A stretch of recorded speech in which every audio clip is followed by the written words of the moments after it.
Capitol Hill. Chad Pergram here with some breaking news that Jim Jordan will not stand for a fourth vote for Speaker. Chad, what happened?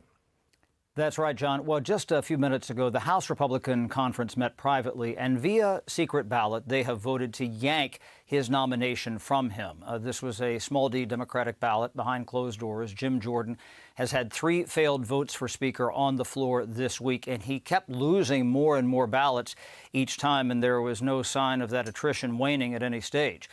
So the Republicans are done with Jim Jordan and his bid for Speaker. This is 2 potential Speaker nominees that they've burned through in the past 8 or 9 days. Steve Scalise, the majority leader, was first. We are told that he will not stand for Speaker again. The one person who has thrown their hat into the ring early is Kevin Hern, Republican from Oklahoma. He is the chair of the Republican Study Committee, which is the largest bloc of conservatives in the House of Representatives. We are told that they will have a filing deadline for candidates for Speaker to file by Sunday evening.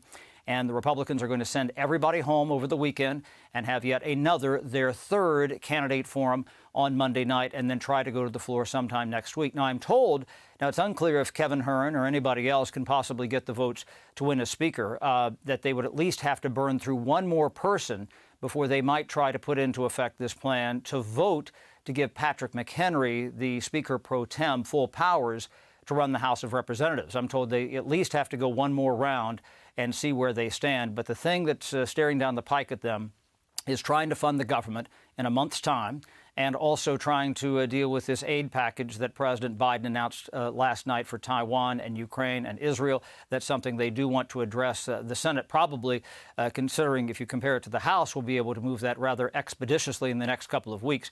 And something, John, I was told very early on in this process when they kicked out Kevin McCarthy, the former Speaker. I said, when will this process be over? When will they tap a Speaker? And there was one learned hand here on Capitol Hill said, Chad, the deadline is really when they have to fund the government come mid-November. And that might be the deadline for them to get a Speaker and, again, make the House of Representatives operational. Hey there, guys. Welcome to the channel. So I'll just say it, man. The Republicans are done. And, you know, like I said in an earlier video, man, what a freaking drama, dude. Personally, I've been done with Republicans for a very, very long time, but really, you know, we've had nowhere to turn, you know, and still we have nowhere to turn, you know. We have got to find a place where common sense conservatism can actually survive and can do more than survive, can thrive, you know, because, you know, the only people who win in this situation that we're in right now are the old guard, uniparty, special interest, total, complete swamp creatures, you know, the very, very same people that have united against Trump, united against every true conservative agenda item for the last 2 decades. Those same people have now united and basically it looks like now defeated Jim Jordan for the Speaker of the House, which, by the way, if you're keeping track at home, is exactly how you know that we were on target. We were over the target. We were right on track with Jim Jordan, because without a doubt, this was the right guy for the job. And basic rule of thumb, anytime Career Washington tells you that someone or something is a danger to you and your way of life as an American, I promise you, you need to vote for that person. Are you confident that you would have all of your people here this weekend to continue to block Mr. Jordan, that you have enough votes, every single roll call vote this weekend? We recognize that Jim Jordan is a clear and present danger to the American people, and we are going to be here for as long as it takes to end this national nightmare. Have you heard from any moderate Republicans who will be willing to partner with you on a Speaker candidate? It's a question you should ask them. At this point, would you ever vote for Patrick McHenry on the floor? I've said repeatedly that there are many Republicans on the other side of the aisle who we believe are good Americans, good patriots, good men and women. Patrick McHenry is one of them. There are others. Yeah. So there you are. There you have it. And that's another warning, by the way. Anytime Career Washington tells you that person over there, that's a good person, that's a good man, and I'll accept working with that person, that's another notice. Run like hell from that person. Because what you just saw there, the way that the Democrats were talking about Jim Jordan before vote 3. And of course, we all know that Jordan lost again in vote 3, this time by an even wider margin. And he lost because of weak Republicans. Republicans that are so weak that they promised that no matter what concessions were made to them, or no matter what concessions were made in general, they would never vote for him as speaker, and they couldn't even give him a reason why. Honestly, there isn't a better example of a weak Republican than that. Have no goals, have no asks, have no objectives other than to see the 8 of us suffer some consequence for having removed McCarthy. So we've made them an offer.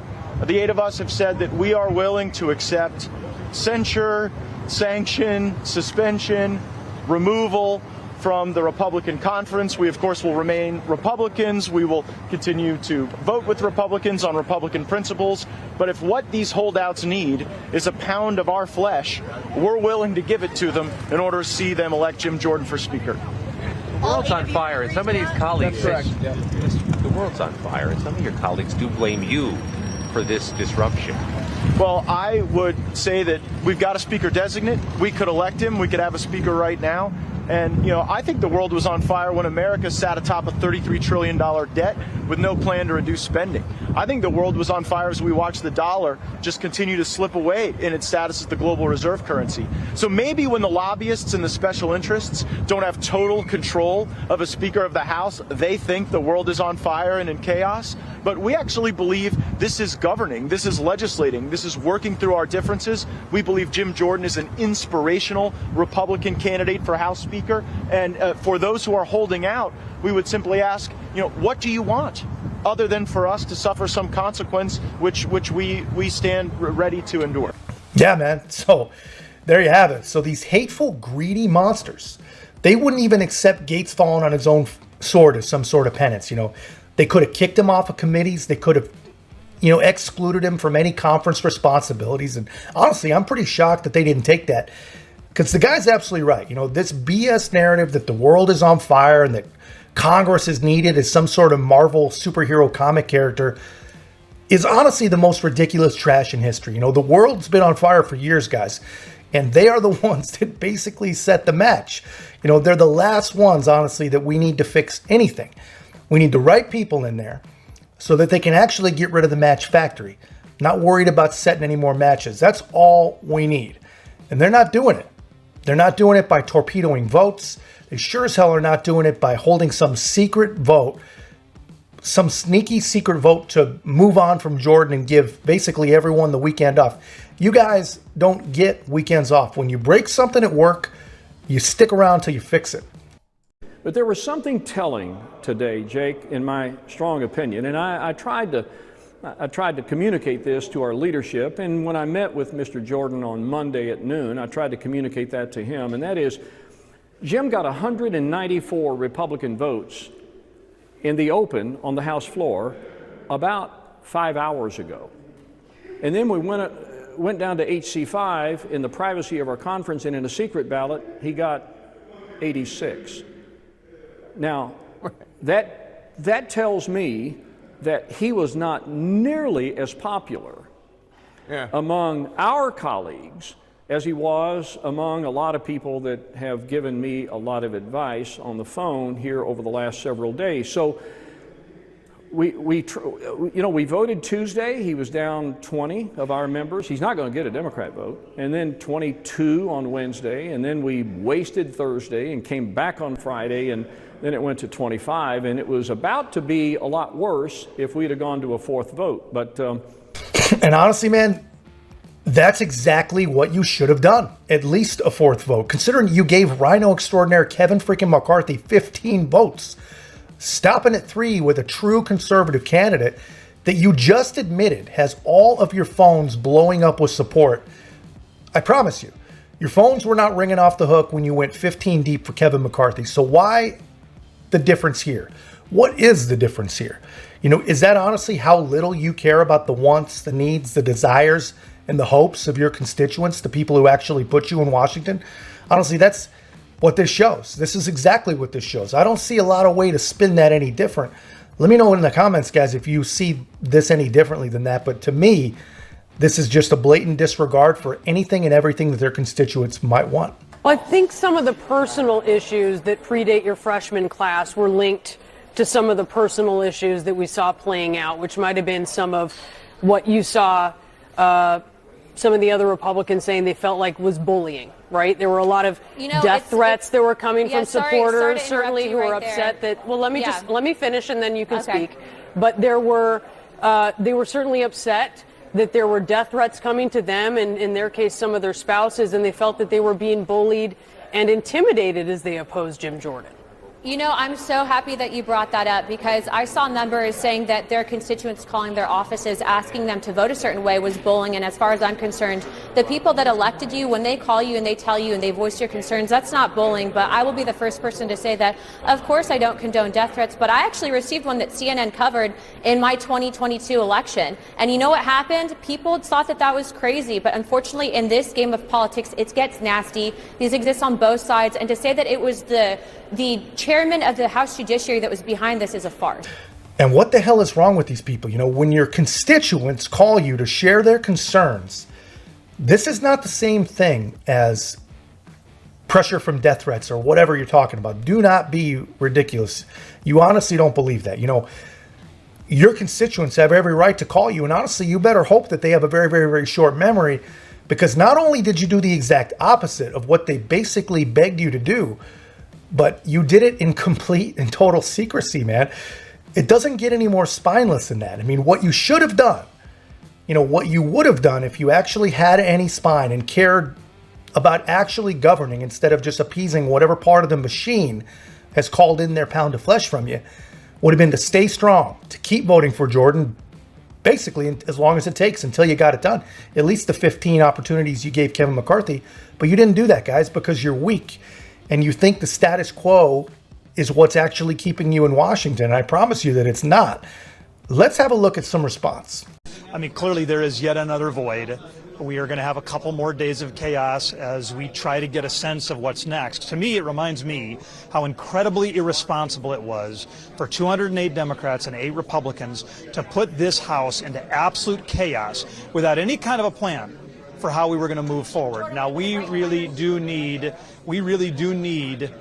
somebody to step forward, somebody who is mission driven, somebody who is focused on doing something rather than just being something. Blind ambition has distorted this process enough. We need to go find a leader. But you just heard Nancy Mace right there. She just said Jim Jordan wasn't playing. She was one of the 8 who voted to oust Kevin McCarthy. What do you say to her? Well, let's be clear. Nancy Mace, it's been a long time since she's done anything productive to move forward this broader team. America's got real problems. And this is a time where we need people who are interested in problem solving, not self-aggrandizement. And it's frustrating. I think most of us know, whether you come from South Dakota or South Carolina or Washington State, that there are always going to be people who are more interested in themselves rather than the team. And I think Americans are sick of it. And I know most members of the House are sick of it. It is time for big boys and big girls to stop with the nonsense and get back to work for the United States. What's going to happen now? What's going to happen now is I think we're going to need to take a little time to decompress from what was a difficult environment, and we're going to need to have some people do some soul searching. I think we're going to need to find some people who have never thought of themselves in this way, somebody who's not spent 5 or 10 years trying to become the Speaker of the House. We need to find somebody who frankly understands that this may well be the last opportunity they have to serve in politics. We have dealt ourselves an incredibly difficult hand. Can you... No. Well, it was, I told the conference it was an honor to be there, speaker designee, but I felt it was important that we all know the answer to the question if they wanted me to continue in that role. And so we put the question to them. They made a different decision. I told the conference that I appreciated getting to work with everyone, talk with everyone. I got to know members in our conference that I didn't really know that well over the last 3 weeks, and that we need to come together and figure out who our speaker is going to be. I'm going to work as hard as I can to help that individual so that we can go help the American people. And I'm also going to go back to work. We got several depositions lined up next week in the Judiciary Committee, work that we need to do for the American people in our investigative work. So we'll go back to work there. But it's important we do unite.